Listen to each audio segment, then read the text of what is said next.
Your story is pretty nuts, man. Yeah, it's And your story twisty. of getting in trouble and eventually going to prison for something that was what they were doing, what you reported on, was completely illegal, and you were completely honest about it.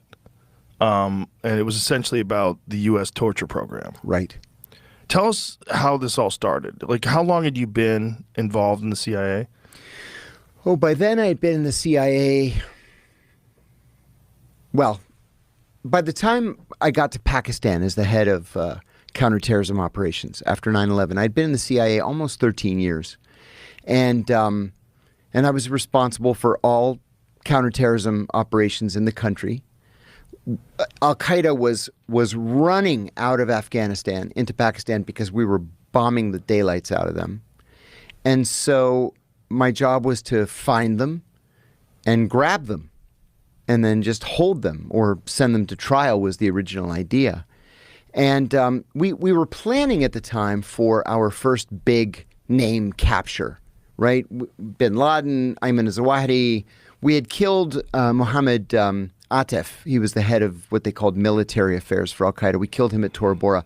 But then there was Abu Zubaydah. And then there was this unknown person that we later learned was Khalid Sheikh Mohammed. So we were looking for any of these 4 or 5 people. And then there were others, those responsible for the embassy bombings in Africa, the USS Cole bombing.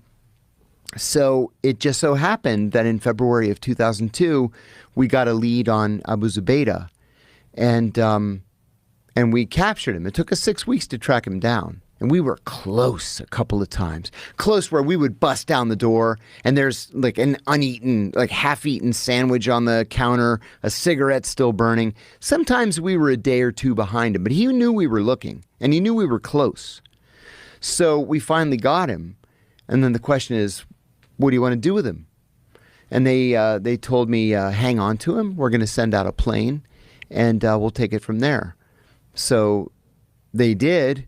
And I wasn't cleared to know what they were going to do with him, just like the guys on the plane weren't cleared to know who it was we had captured and why they were taking this guy, where they were taking him. But Is that all just need to know? yeah, it's all need to know. In fact, when I got onto the plane, we 3 FBI agents and I picked him up on this gurney and carried him onto the plane. We had to stand him up and maneuver him onto the plane. Then we laid him across the luggage rack at the back and tied him down. And one of the guys on the plane, he was dressed completely in black with a black hood on. And he